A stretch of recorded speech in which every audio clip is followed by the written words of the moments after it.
Okay, I didn't know that. That's crazy. As a Jew, personally, I'm worried that they're stifling free speech in the name of anti-Semitism, and people will see that and start resenting Jewish people, and then actual anti-Semitism will start happening. Yeah, it's already happening. I can't stop thinking about how insane it is that the American government's official accounts said Shalom Mahmoud after fucking ripping away Mahmoud Khalil in the dead of the night away from his American citizen wife who's 8 months pregnant. Holy, that is so crazy. To begin this morning, the legal battle between the Trump administration and Mahmoud Khalil, the Columbia University graduate student and pro-Palestinian activist it intends to deport.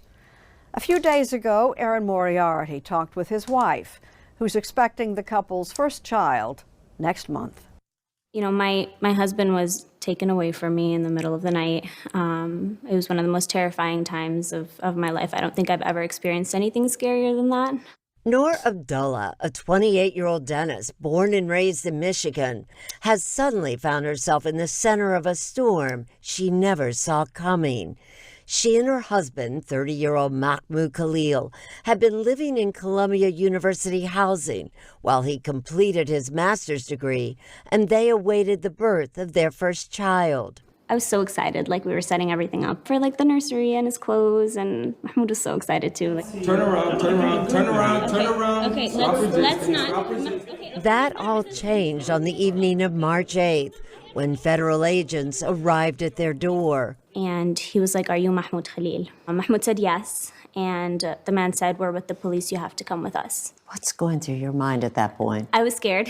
I was terrified. Yeah, they just like handcuffed him and took him. I don't know what to do. Abdullah used her phone to document what happened next. At this point, Mahmoud was like, "Go take the keys, grab my green card." He thought maybe like if he shows the green card, you know, we'll be fine. Did you think that if you showed the fact that your husband was a legal resident with a green card, that he'd be okay? Mm-hmm. Because I was like, this is just a misunderstanding. They're going to take him away. They're going to take him to 26 Federal Plaza, see that he has a green card. He'll be home in a few hours. Excuse me. They're not talking to me. I don't know. Excuse me, the lawyer would like to speak to somebody. Oh my God, they're literally like running away from me. She has not seen her husband since. Khalil, who has been in an immigration detention center in Louisiana for 2 weeks, is one of many international students that the Trump administration says it plans to deport for their alleged actions in student protests on college campuses. The unrest began in the fall of 2023 following the October 7th Hamas terror attack on Israel. When Israel retaliated with deadly bombings in Gaza, students across the country erupted in protest. Jesus Christ. At Columbia University in New York, demonstrations against the war, while mostly peaceful, also led to the occupation and vandalizing of buildings. And what many Jewish students described as a threatening anti-Semitic atmosphere on campus. We know now that there are students in our class that simply hate us because we're Jewish. Noor Abdullah says her husband... I fucking hate this narrative so much, dude. The American government is so unimaginably dumb, and the media is so fucking stupid that, like, the hysterics of students on campus, like the hysterical perspective of a pro-Israel Jewish student on Columbia campus is more important than the First Amendment. It's more important than being able to say, hey, don't do a fucking genocide, please. Don't associate with a country that is doing a genocide. It is like, it's hysteria. There's nothing to it other than fucking hysteria. Dudes who are like, no, my feelings are hurt. I'm scared. Like, what the fuck are you saying? You're scared.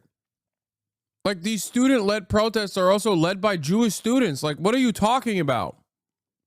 Yeah, real terrorism is when you actually have to listen to the fucking hysterical opinion of conservative students on campus.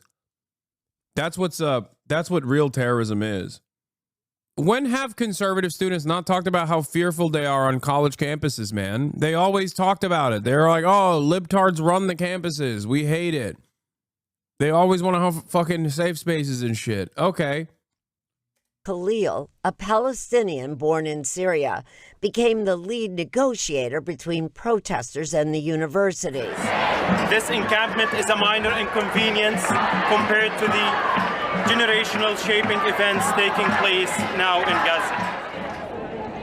People really trusted him to be good in that role because he's so calm and good under pressure. The president wants But in the days following Khalil's arrest, White House Press Secretary Caroline Leavitt painted a quite different picture. This is an individual who organized group protests that not only disrupted college campus classes and harassed Jewish American students and made them feel unsafe on their own college campus, but also distributed pro-Hamas propaganda.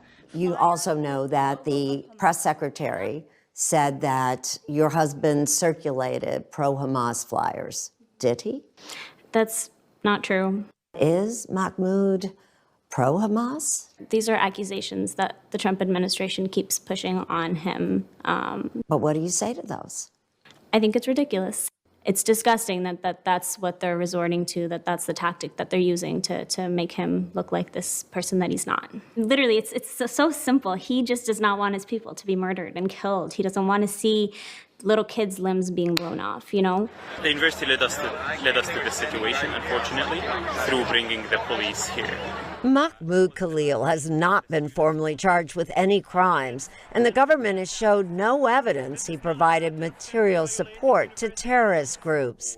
Instead, Khalil's been arrested and detained under the Immigration Act that allows the Secretary of State to deport any person whose presence or activities would, quote, have potentially serious adverse foreign policy consequences for the U.S. If you are in this country to promote Hamas, to promote terrorist organizations, to participate in vandalism, to participate in acts of rebellion and riots on campus, we never would have let you in if we had known that. If you violate the terms of your visitation, you are going to leave. In fact, Khalil was never charged with vandalism on campus. CBS News asked the State Department and the Department of Homeland Security for comment. We did not receive a response. This is incredibly rare, what happened to Khalil, isn't it? There are many things about this that I think are sort of without precedent or with very little precedent. I was really shocked. Lindsay Nash, an associate professor at Cardozo School of Law in Manhattan, teaches and practices immigration law.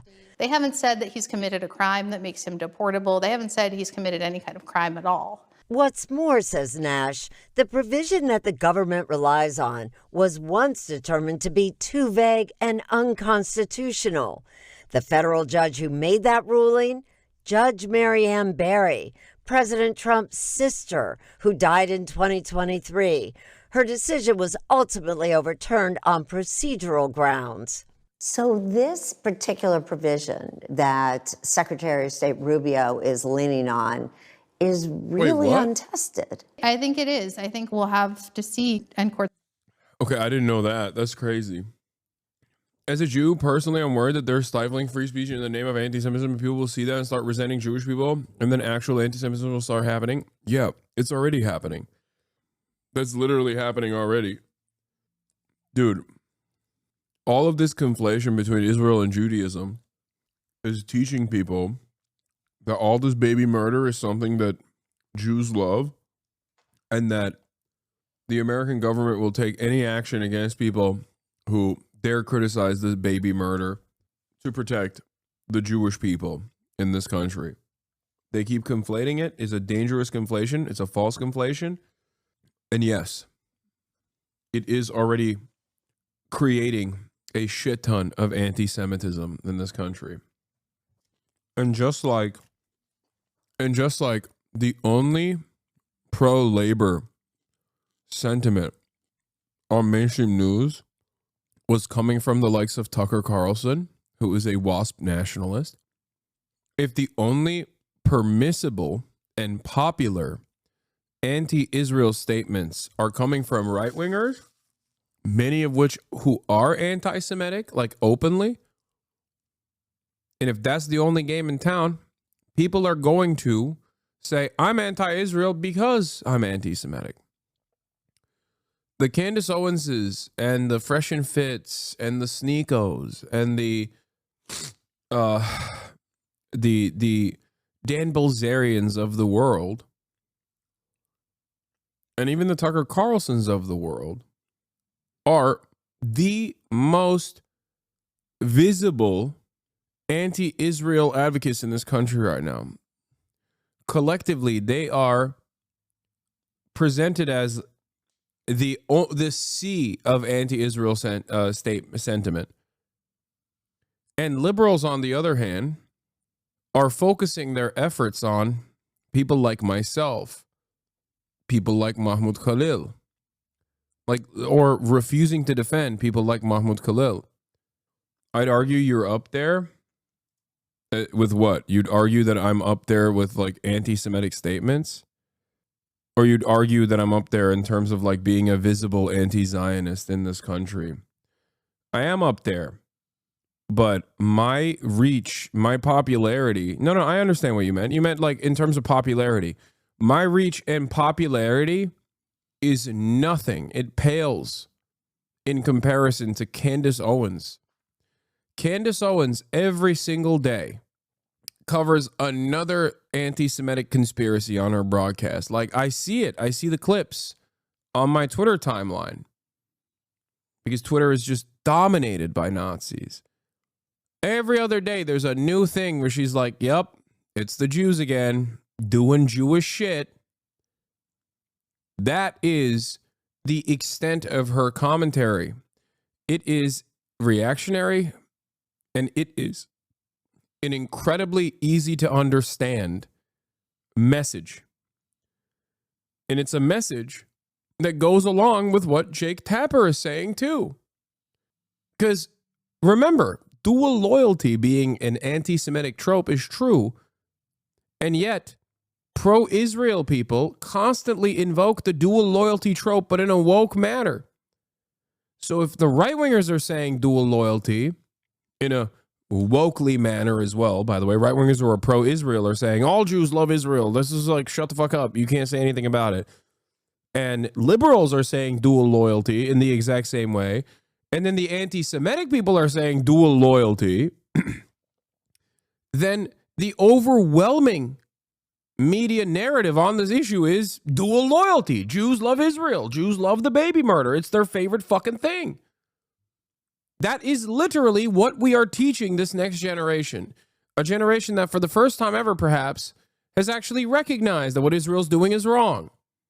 Now, you either address that by going, yeah, what Israel's doing is wrong, but it has nothing to do with Judaism, or you think that you can defend Israel's actions with the old school method of trying to suppress any sort of criticism against Israel. And if you've done this for 70 fucking years, if you've been able to successfully defend Israel for 70 plus years by saying, oh, dude, you're anti-Semitic, shut the fuck up. Why are you being anti-Semitic? What are you, a Nazi? Shut the fuck up. If you have been able to successfully do that for the past 70 years, but you can't do that anymore, but you're still trying to use that, all you're going to do is educate people on the false notion that Israel is for the Jews, by the Jews, and every Jew loves Israel, and they care about Israel more than anything else. Very dangerous prospect here. That's where we're at. That is straight up where we're at, bro. Gen Z is crazy.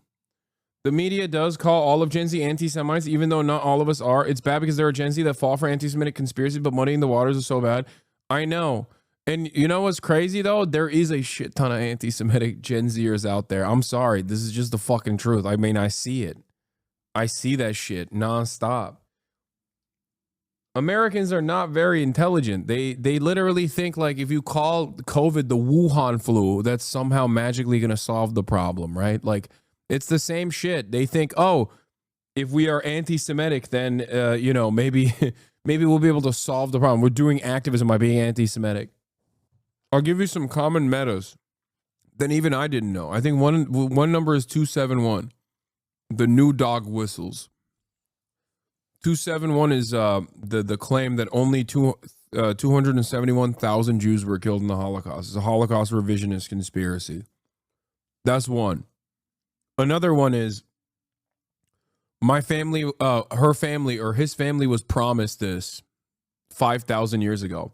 Now that in and of itself is not inherently anti-Semitic. That's just like a joke about how the false conflation of Israel with Judaism has been brought about.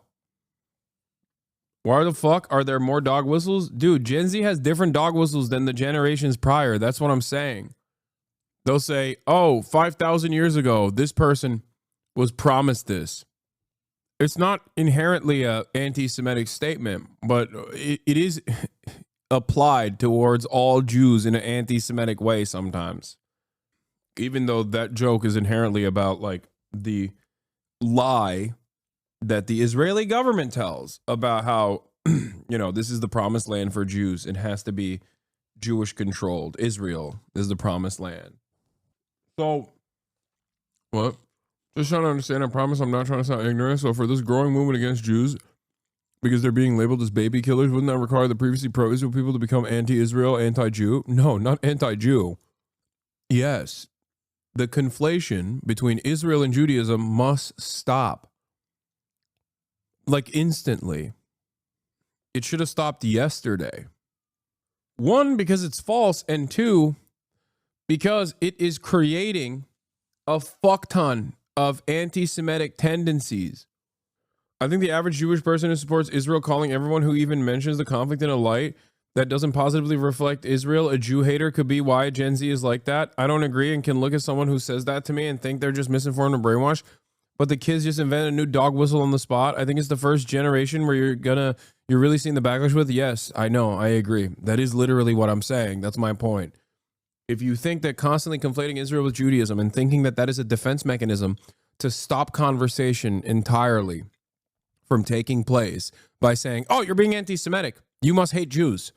If you hate Israel, you hate Jews. When you say that, people are going to be like, okay, I do hate Israel. I guess I hate Jews. That's how it works. And in the short term, this kind of anti-Semitism actually benefits Israel's project anyway. Not dissimilar to the bombing campaigns that the Mossad did in Iraq. Blowing up synagogues in Iraq with the hopes of forcing the Jews in Iraq to escape to Israel. They did that shit because they wanted Jews to feel less safe in other countries so that they would have to go to Israel because Israel has to constantly grow. Israel must be a Jewish ethno-state. But I think the craziest shit is when the Trump administration says, like, Shalom, Mahmoud. Like, when the American government, the Trump administration, the right-wing government is saying, Shalom, Mahmoud, this is why, you know, like, I can't stop thinking about that.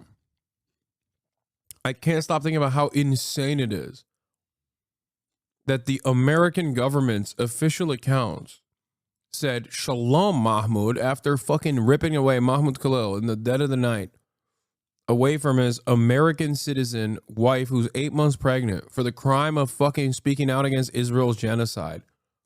Yeah, it's like, dude, this is literally, yeah, it's the White House Zog posting on Maine. Exactly.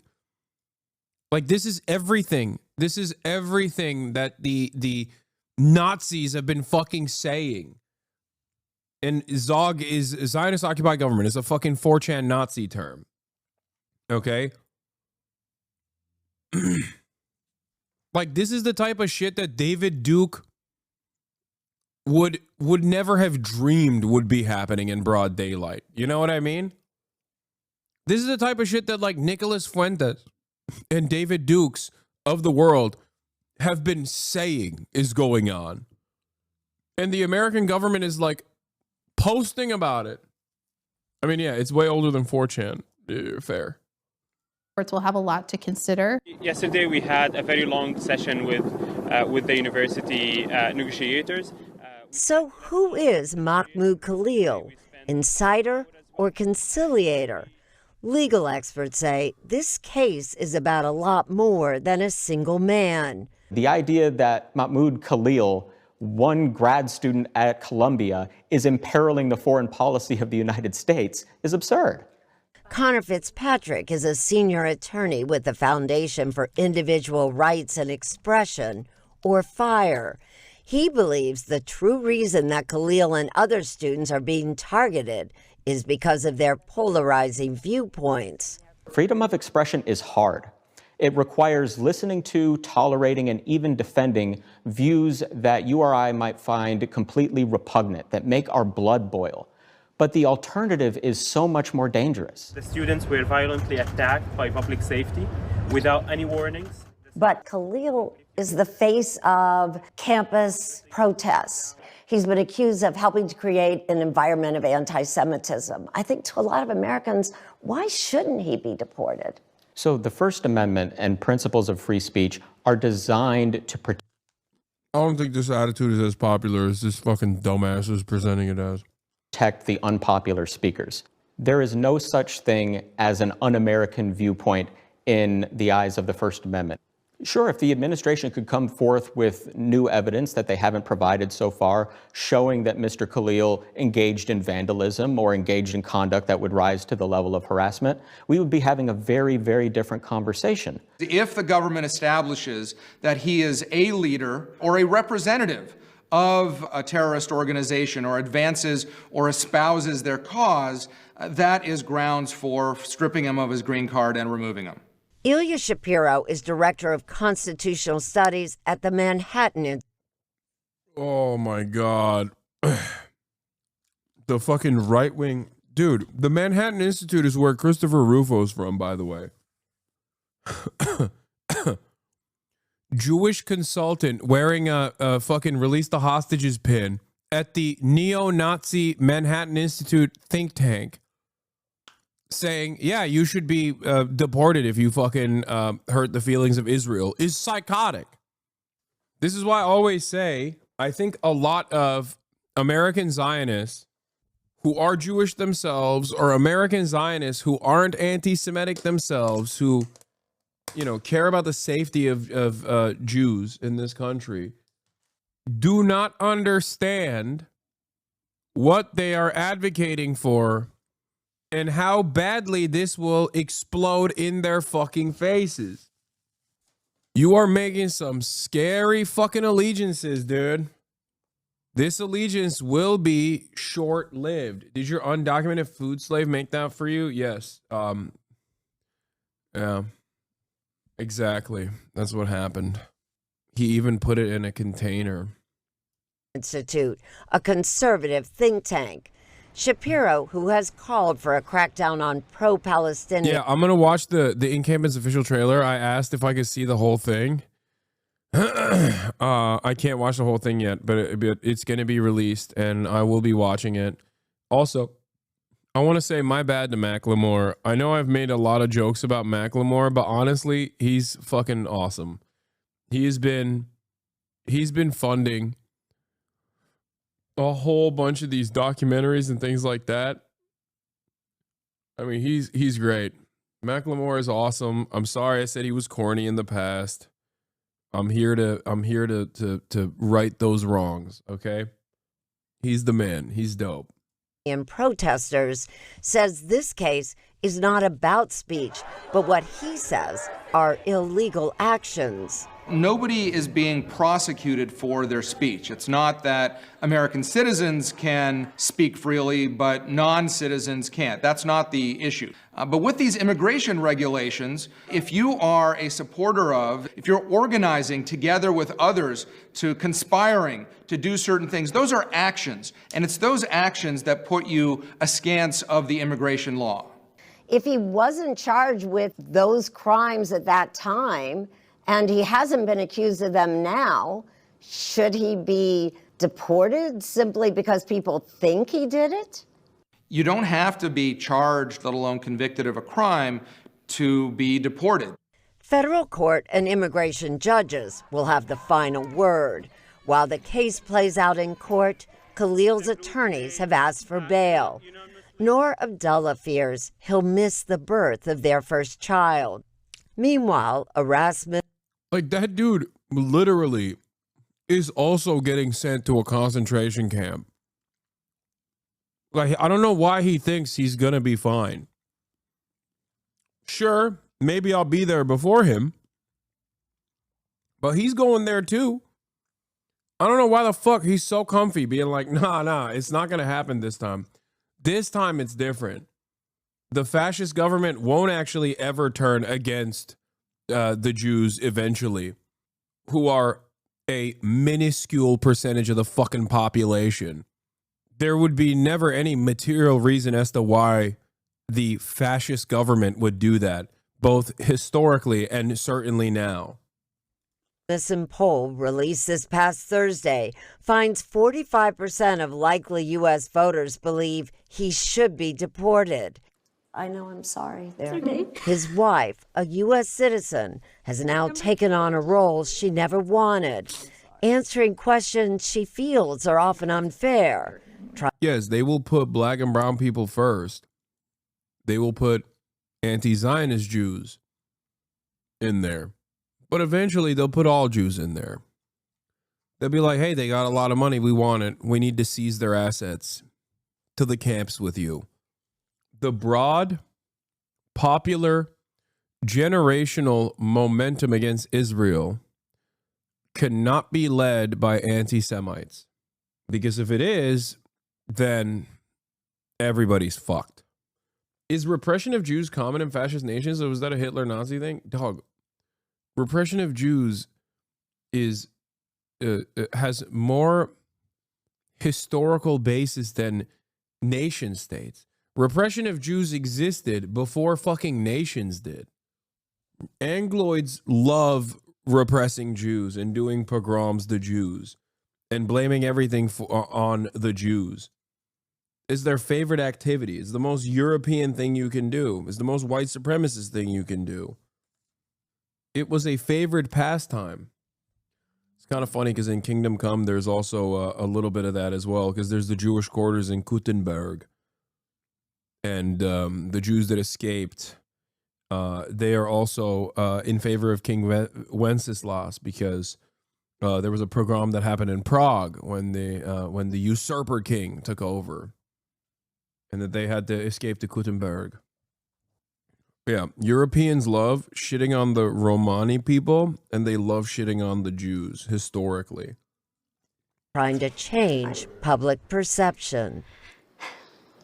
It gets offensive when you're constantly having to say, I'm not this, I'm not this. It kind of brought back a lot of things that I experienced growing up in the United States. In New York the other day, me and my husband were walking, and someone said, called me a terrorist. So it's like constantly throughout my whole life, and I think most Muslims in this country can relate to that.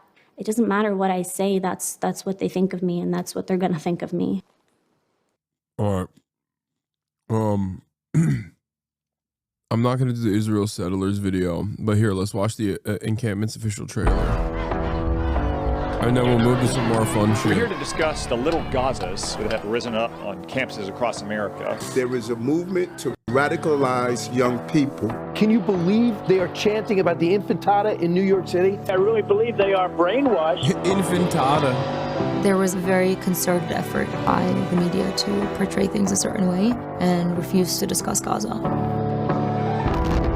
Colombia is materially invested in the genocide in Gaza. We don't want our money to go towards Palestinian death. I was born and raised in a Palestinian refugee camp. The university was cracking down on Palestinian activism on campus. It's completely farcical to imply that in any way, Jewish people were being persecuted. I have never felt more proud to be Jewish than when I was pushing our university to divest from genocide. They would just criminalize anyone who would participate in a protest. That was the moment where students were like, we need to do something more. The people they won't leave, but it's threatening about divesting and wanting peace. the university would say like, oh, you're overestimating your power. I remember like telling them there are 60 universities setting up encampments across the United States. By the way, they use Marxism's footage from the encampments. They didn't ask me, but I guess we didn't have good enough footage. We got Yale holding it down right now on live. What you willing to risk? What you willing to give? What if you were in Gaza? What if those were your kids? In '68, the students at Columbia took over the campus, mainly in protest of the war in Vietnam.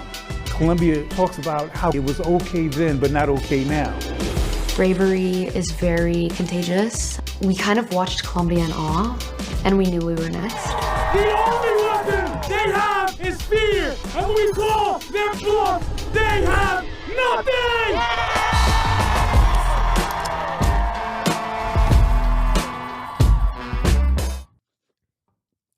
It's sick. Macklemore played a role in producing this, by the way. No, the song is no longer corny. It's actually sick. It's actually dope. God damn, dude. Holy shit.